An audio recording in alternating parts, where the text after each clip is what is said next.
Okay, members, visitors and guests, it's my great pleasure to welcome you to our 17th meeting of this Rotary year and wait for it, 5,100th club meeting in our 105-year history. So we've actually beat one of those magic round numbers. So well done, everyone. It's great to see you all here today, including those attending online. Have we got anyone online? And our guest speaker today is Sonia Vignjevic, GM and State Director of the Settlement Services International. Sonia will be speaking on Spotlight on Settlement Services International and will more fully introduced shortly by our Chair of the Day, Minnie Watts. Accompanying Sonia is colleague Liana Tranis. Would you please join me in welcoming and making Sonia and Liana welcome. So we don't have any guests today, I don't think. But we do have Catherine Sayers, who will be shortly introduced and is going to be inducted into membership today. So would Catherine please come forward to be introduced in the membership of the club? And I call on Catherine's sponsor, Bernie McIntosh, again, to introduce her to the club. Welcome. President Phillip, it gives me much pleasure to introduce for membership of the club, Catherine Sayers, who holds the position of Associate Director, ESG Risk Management at the National Australia Bank, and will have the classification of Risk Management, ESG. She'll be a member of the Toorak One Group. Her mentor in the club will be Reg Smith, and she'll be known in the club as Cat. Sorry. Cat Sayers, we welcome you as a member of the Rotary Club of Melbourne. Today, you enter an organisation of more than 1.1 million members in more than 36,000 clubs in 221 countries, embracing the internationality of Rotary. We believe that you have the personal and professional qualities that will ensure the principles of Rotary will be safe in your keeping. The Rotary badge you will receive in a moment, and I hope wear with pride, indicates your commitment to the objective of Rotary to which we all aspire, to encourage the ideal of service above self. We expect that you will become an ambassador from us to the community in which you live, and we ask that you convey Rotary's aims in all that you do. We look forward in your pursuing with us the great work of Rotary, so that with this expectation, I offer you the right hand of fellowship and ask that members rise and join me in welcoming you to our club. Welcome, and I now invite you to respond. Kate. Thank you so much, Philip and Bernie, and thank you to everyone welcoming me today. I feel very grateful and delighted to be joining this organisation. I know some familiar faces in the room. I've been privileged to enjoy a few lunches over the last year or two, and look forward over the coming weeks and months and hopefully years to learning more about the various projects and getting involved and sharing the skills that I have wherever I can. So thank you so much.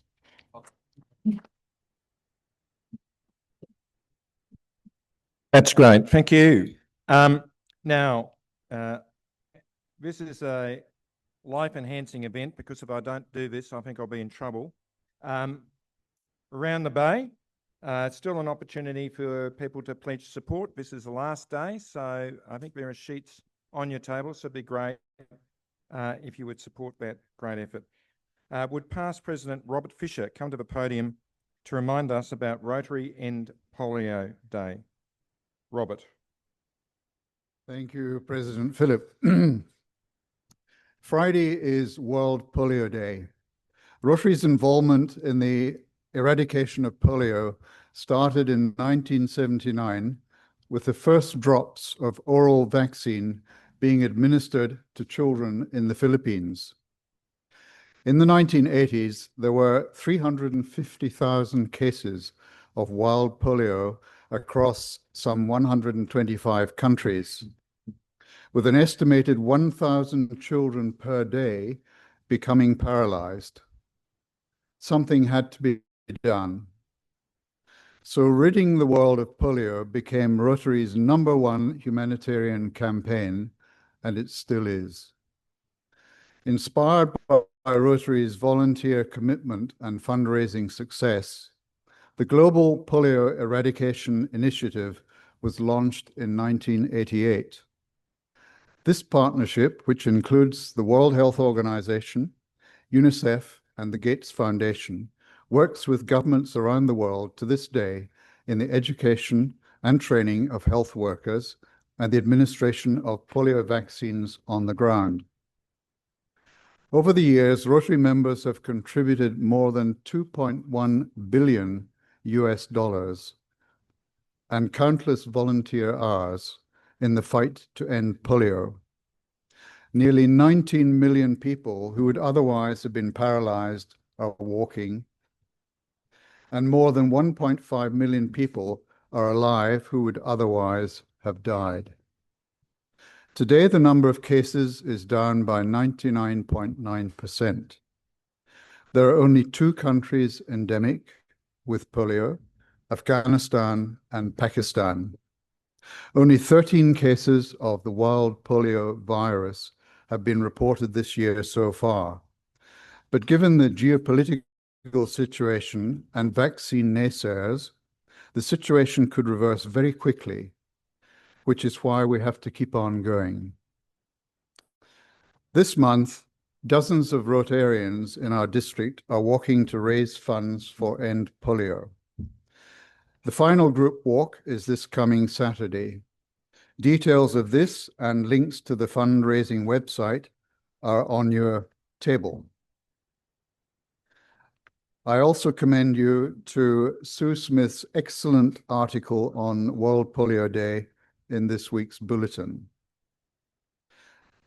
My sincere thanks to members who have already supported the cause, many of whom are in the room today, including Bruce Livet, one of Australia's 400,000 polio survivors. Bruce will be the first to encourage us to stick with the End Polio campaign, because we are that close to ensuring that the world is certified polio-free. The Gates Foundation is again generously tripling all funds raised by Rotary to help keep up the momentum of the campaign. Here's what Bill Gates has to say. Hopefully, Joe.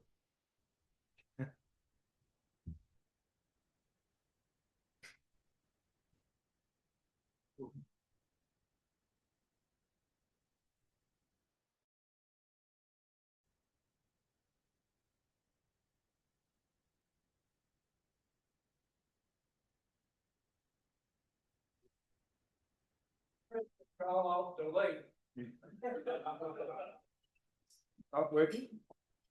Oh, it's Dr. Phil. All right. Yeah. He said that was a mistake. So he was interviewed once. Okay. All right.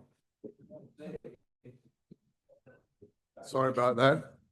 But there is a link to 1 minute of Bill Gates talking about Rotary's involvement in the campaign, supported by the Gates Foundation and others. It is well worth tuning in. A century ago, around the same time Rotary was starting to grow into the global institution it is today, polio was one of the most feared diseases in the world. Today, we're close to ending it for good. The tough fact is, as long as polio exists anywhere, it's a threat to spread back everywhere. The world owes a debt of gratitude to the Rotarians, healthcare workers, and volunteers who've knocked on doors, set up clinics, and traveled across countries to make sure children are protected from this awful disease. We should all be incredibly proud of how far we've come. When polio is eradicated, and I do mean when, not if, it will be one of the biggest advances in public health in human history. All right. Thank you for that. So we need to push on in relation to that. And if members are interested, I know you will regularly listen to the Rotary Talks podcast by Rotary International. but there's an episode on knocking off polio. And the three governments we currently were negotiating with, the Pakistani government, the Taliban, and the US government. And the US government, of course, had a lot of dollars tied up post-US aid. Good luck to them, I say. But if you can negotiate with those three governments and get them cooperating to knock it off, it'll be a fantastic effort. But they need our support. Just to let you know, I represented the club again at the 100th centenary celebrations for the Greater Geelong Rotary Club. Present there also were our friends from Ballarat and Bendigo, which were also founded in 1925. President Holtz was the president of Rotary, who went and helped launch Geelong. He was a Congregationalist. He was president of a Congregational Union and the editor of the Argus and the Australasian. So if anyone remembers the Argus, it was a very significant profile. So in those days, we didn't have a social media officer, Adrian. We used to have the editor of the main paper in the town. Yeah, so let's get them again. But it was a terrific event, and their big celebration was having 40 banners that were going to be flown around the city of Geelong, which was terrific. Next week, I'm just reminding you that we've got the Melbourne Cup lunch. Henry Dwyer, a thoroughbred trainer. Henry has had spectacular success in training the first Australian trained horse to secure a race, let alone win a Group 1 in France at the Longchamp Prix d'Arc de Triomphe Day, considered one of the great days in world racing. Henry is a leader in the racing world, and we are grateful that he is come to address our club next week. Please. So I now call on to the business of the day. Would our chair of the day, Minnie Watts, come forward to the podium to introduce our guest speaker and take over the meeting. Thank you, Minnie. Thanks, President Philip. Good afternoon, everybody. We would like to welcome Ms. Sonia Vignjevic, who is also a friend that we co-served as commissioners for the Victorian Multicultural Commission. Sonia is a passionate advocate when it comes to multiculturalism, and your service to the state is so well recognized. Sonia is passionate about community inclusion and one of Australia's respected voices in this area, especially within the multicultural space. Migration and settlement experiences and work with over 25 years of experience in the multicultural industry. And Sonia is a very credentialed woman as well, with a Bachelor of Arts with a major in psychology and human movement, a graduate diploma in international law, postgraduate certificate in trauma counseling and psychotherapy, registered migration agent, and former Victorian Multicultural Commissioner as a shared. Outside of this, Sonia is also very involved with community, and at a personal level, I know your children were very involved in the Serbian cultural dancing, amongst other things. Sonia has been excitedly and actively involved in a range of national and globally driven projects which have significant impact. And she is a strong advocate in the multicultural sector and often consulted by external stakeholders on issues affecting this sector, policy and program development. And I recall your work when we had some of the projects in Bendigo. You really led in that space. But something here you do exceptionally well is that your service actually does research as well, which is something that is very rare in the space. Sonia has extensive experience in advocating and maintaining effective partnerships with key stakeholders, including all tiers of government, international institutions, academia, and civil society. Sonia brings a wealth of insight into the role of civic leadership, partnerships, and grassroots action in shaping a more inclusive and compassionate Australia. Please join us in welcoming Sonia for a very inspiring presentation. Thank you. And good afternoon, everyone. Thank you. It's an honour to be here with you all today. First of all, I'd like to start by acknowledging the traditional custodians of the lands of which we meet and pay respects to elders past, present and emerging, and to the continuation of cultural, spiritual spiritual and educational practices of Aboriginal and Torres Strait Islander peoples. Thank you again and welcome, and it's an honour. I might start with a bit of a video if it's going to work.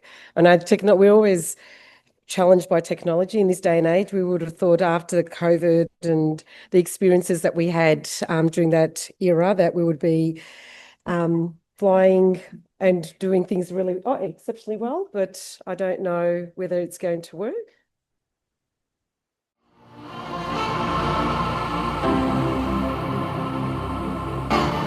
SSI stands for Fully Realised Lives. For a world in which everyone has equal access to opportunity. For making it not matter where you were born, your gender, ability, sexuality, or race. For making all Australians, new and old, feel welcome. For a life lived without discrimination. For helping people with empathy and understanding. For empowering people to change their own lives. What does SSI stand for? SSI stands for everyone.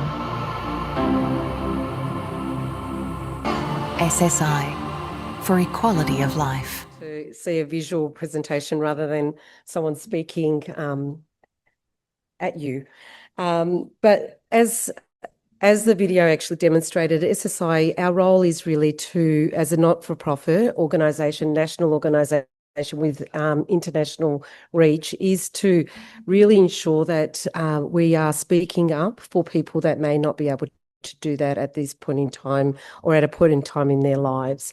We are all about inclusion and participation and partnerships. I've had the privilege to lead the expansion of SSI into Victoria. So there's a bit of I'm just making noise underneath me. I apologise.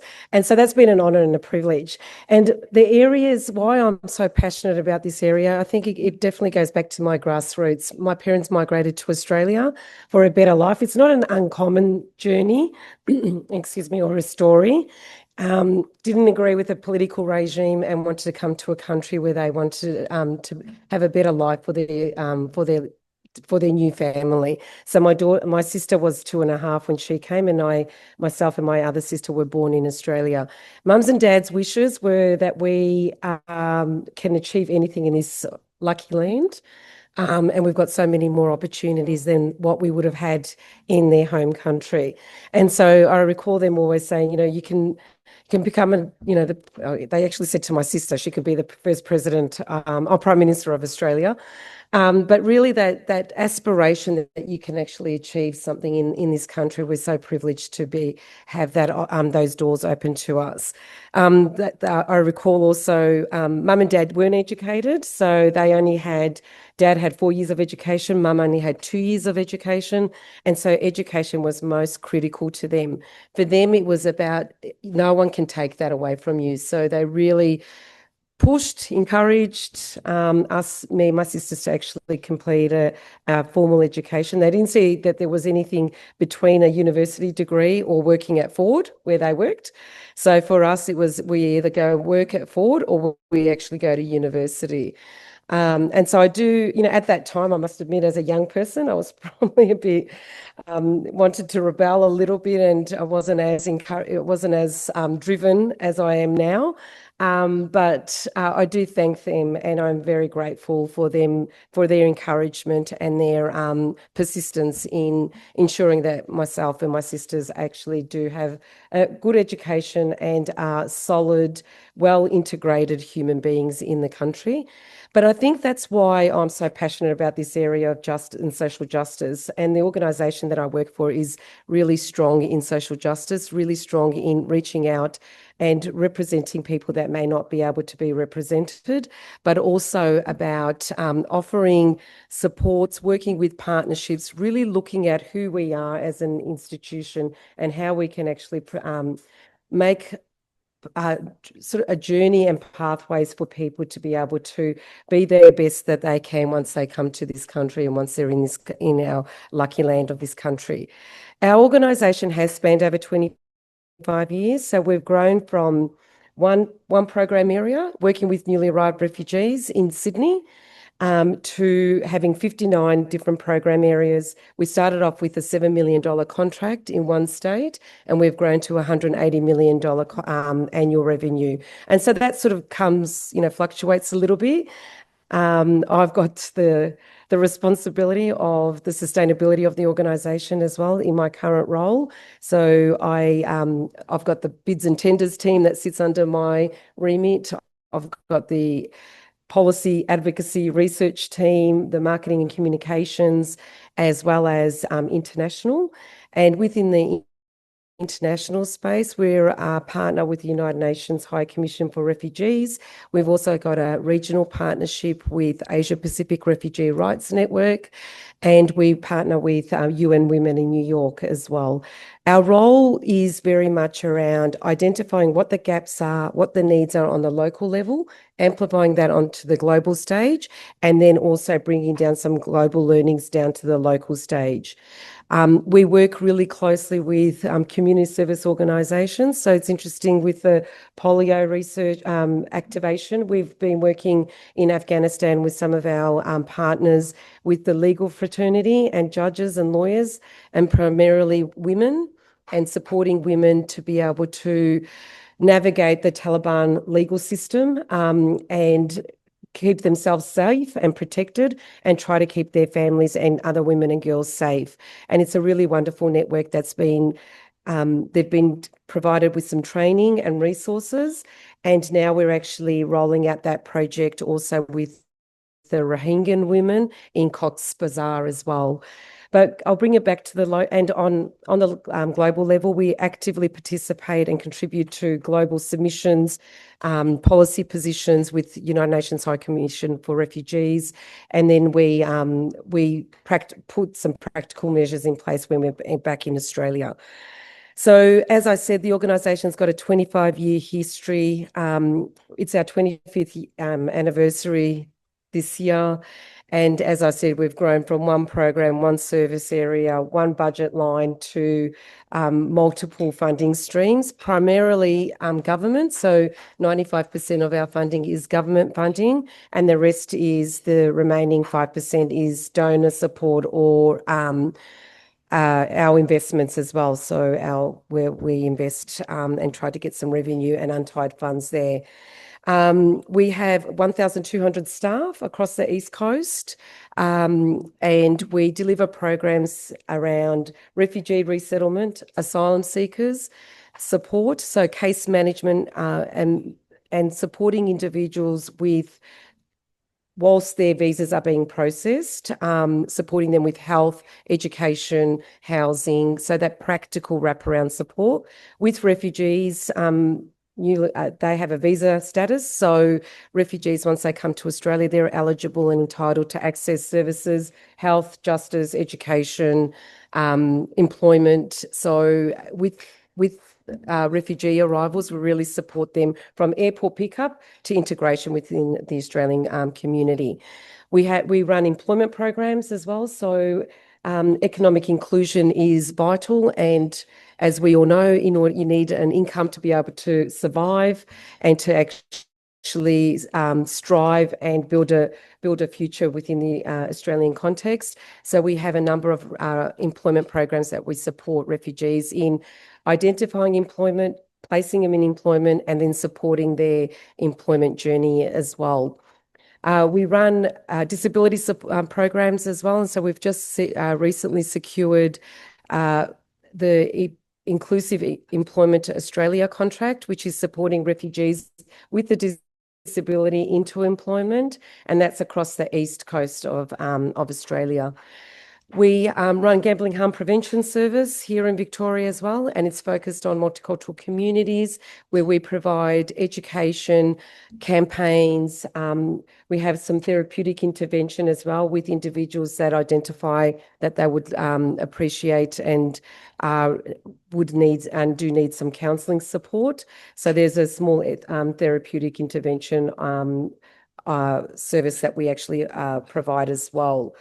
We are supporting asylum seekers as well, whilst their status is being determined in the country, as well as we've acquired immigration legal firm, most recently in Victoria, but that's a fee for service. So most of our services are for free, but however, some services we're registered as a social trader, therefore we can actually we undertake some of those activities, and any of the revenue that's raised or profits that are made, they come back into the business. And those profits, we actually direct them into areas that are unfunded. So we run welcome projects which aren't funded, where we receive migrants and refugees and we give them a bit of a tour of the state, expose them to different things that they may not have been able to be, have the capacity or the financial capability to be exposed to. Under the diversity, we run diversity inclusion training, and that also is a fee for service, and that's trauma informed.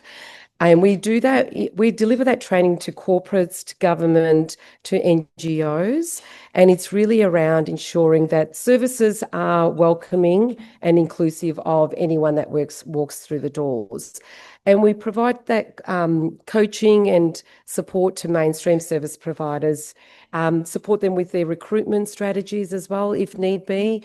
Most recently, we ran a program under the Home Care Workforce contract where we looked at attracting, training and retaining a diverse home care workforce. And we all know that the challenges that we're faced in the country with the skill shortages in the aged care area.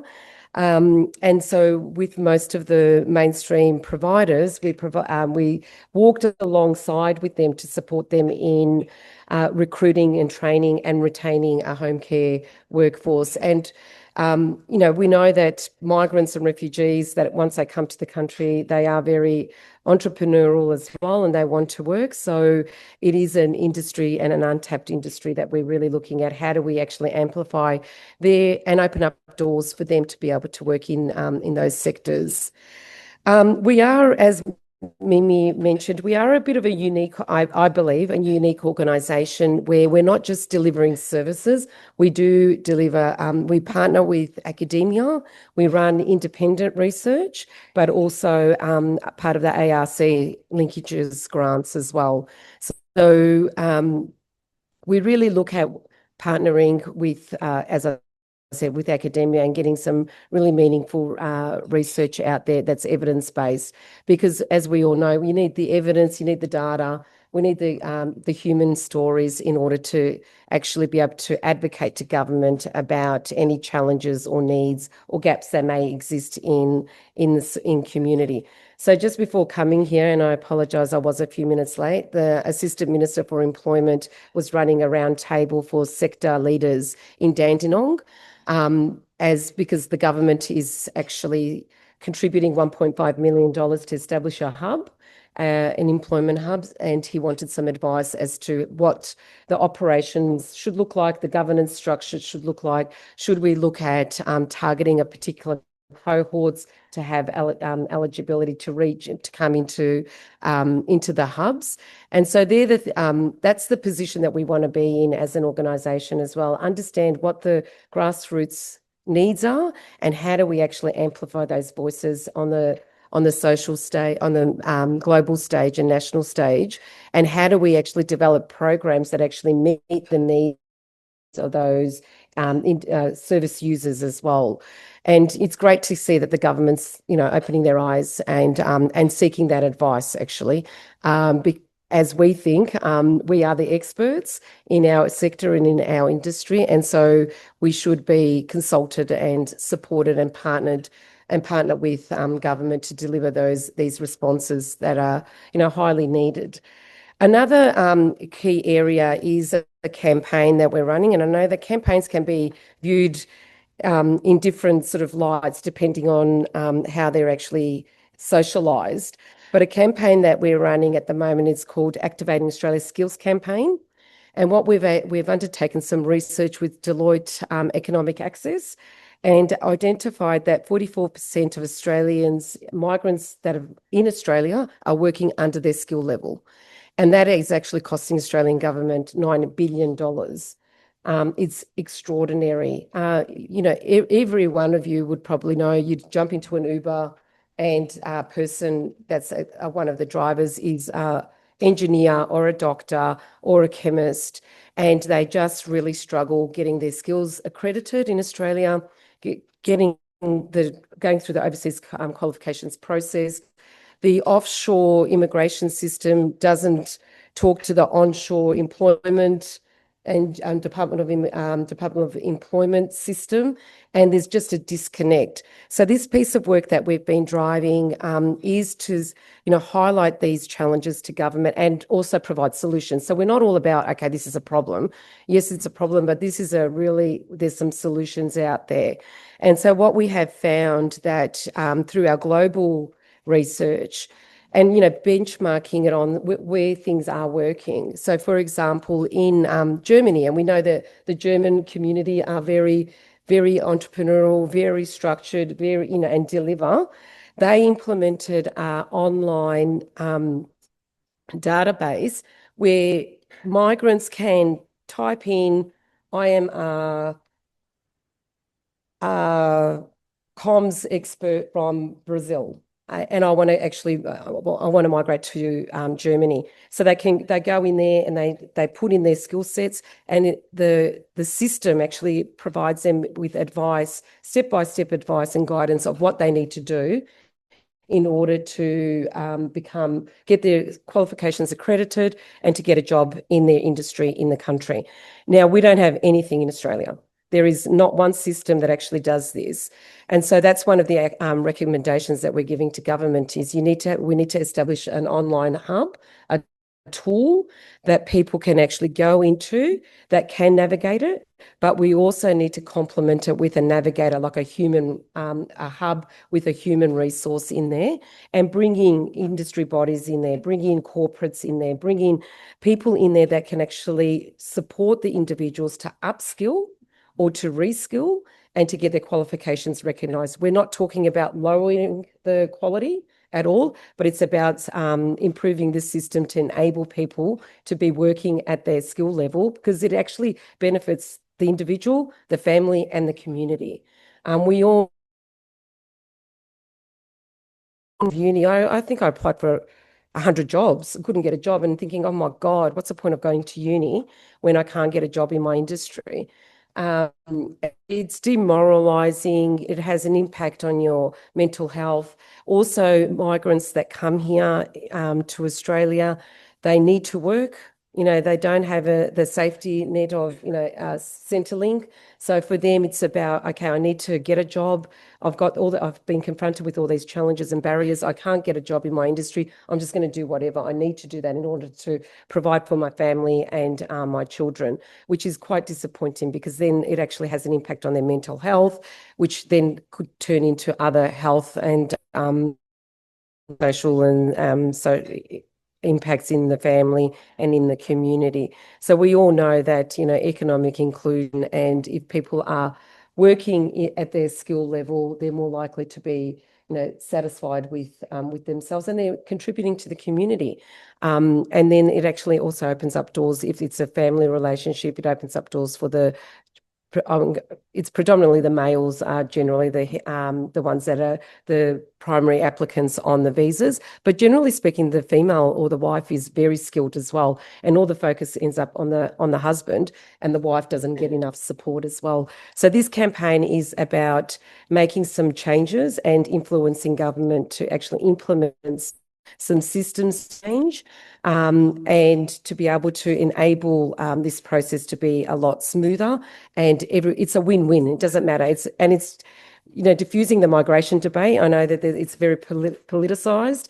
And when we were pre-election, we were talking to both governments, both political parties.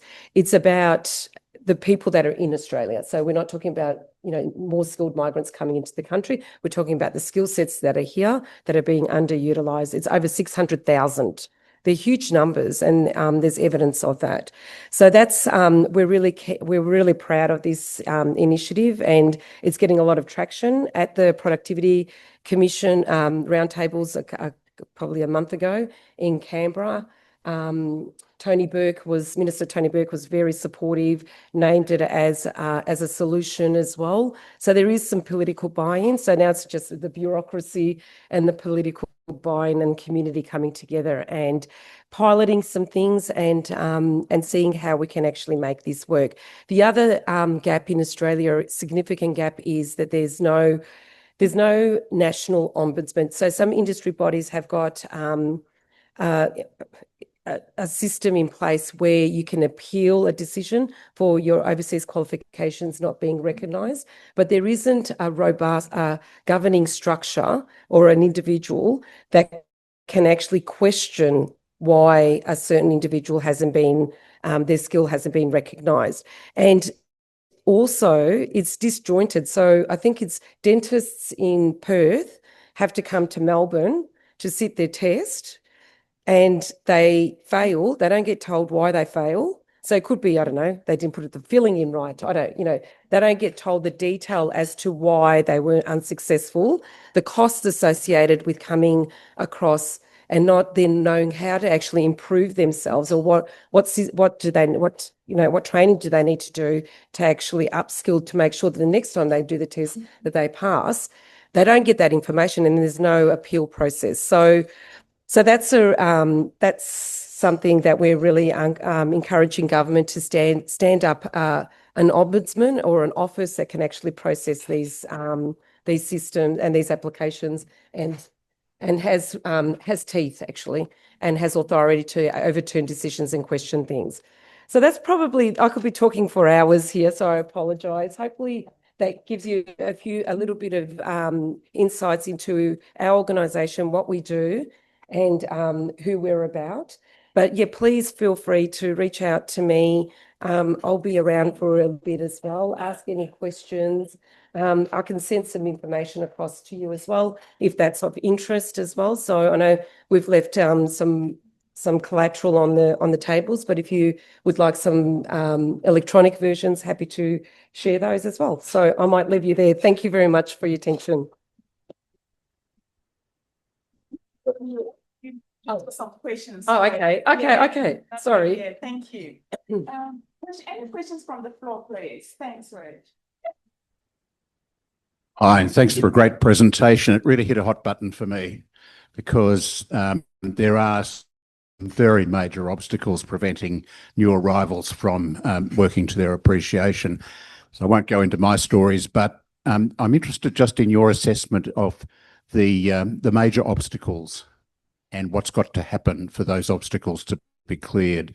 I've got my own views, but I won't bore you with those. I'd be interested in what the evidence is showing. Yeah. So the clunkiness of the system, so it's not joined up, so the system needs to be joined up. So the migration system, sorry, can you hear me? Yep. So the migration system and the DUA system needs to be linked up. So there's a seamless pathway is number one. The cost is another one. So, to get GPs, it's what, $50,000 or $52,000 to go through that process. That's really expensive. So a solution could be pay like a HEX sort of a system where once you actually start working, you start repaying that debt. So that's a barrier. There's discrimination, both conscious and unconscious, and some industry bodies are quite open to that. So it is about a shift in culture and mindset, and that's going to take a long time. But I think from a systems perspective, we believe the ombudsman is one.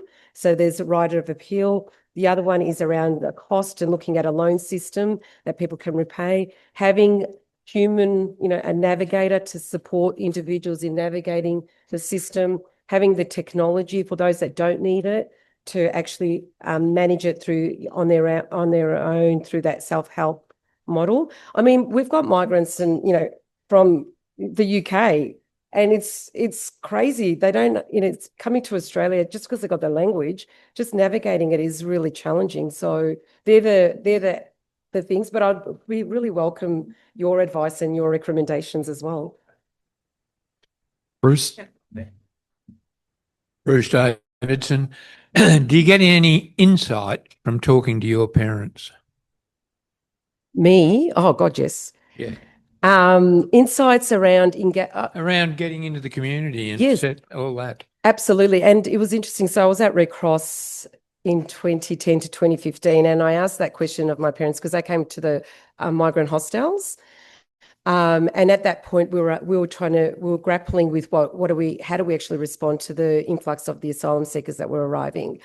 And so I did ask my parents around, how did they manage the hostel situation? They had no English, they had no money, any of that. And I was questioning it from a social cohesion perspective and how, because there were so many different cultural groups coming together, living at those hostels. Was there tension? And, some of those regions of the world that were coming, they were mixing together in that hostels. And so mum and dad, I think there was about 300 people at those hostels where mum and dad came.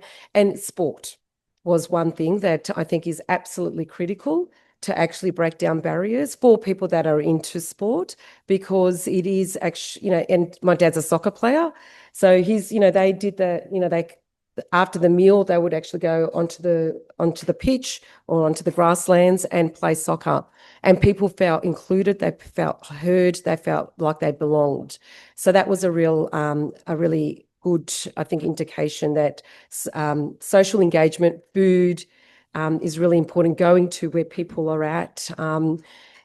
That exchange is really important. I think the other is a bit confronting. Again, another story I remember when the Sudanese community were arriving, and my late mother-in-law, lived in the northern suburbs. She's like, oh my God, all these people are coming here. And, that for her, and I was questioning her because she's a migrant herself.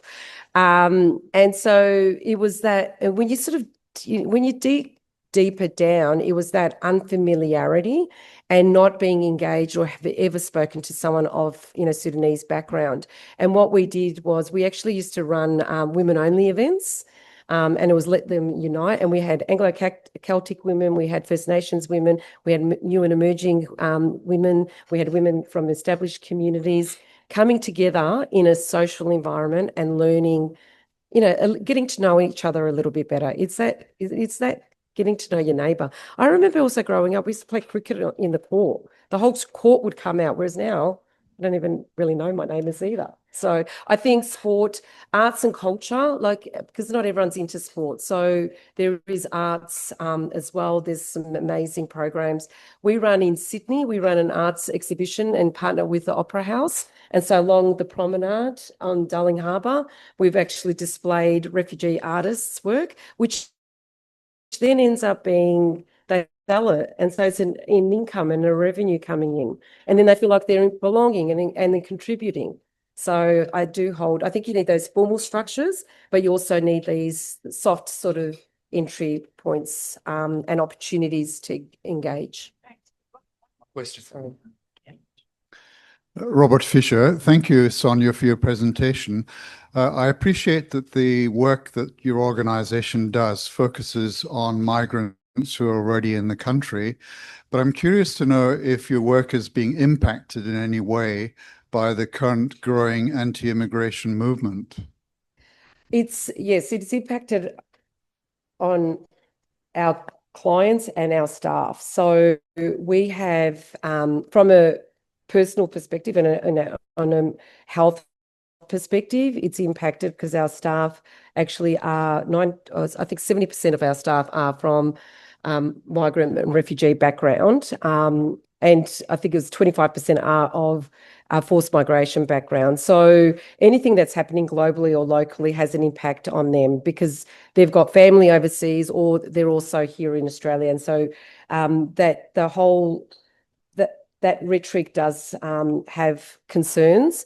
We work really closely with government, both federal, state and local government, to try to look at ways of actually reducing those challenges and bringing people together and having dialogue, having discussions and debate, because I think it's really important to have the conversation and not to shut it down, but it has to be respectful as well. But people fear for their lives and their livelihood as well, here and offshore, as a consequence of the anti-migration movement.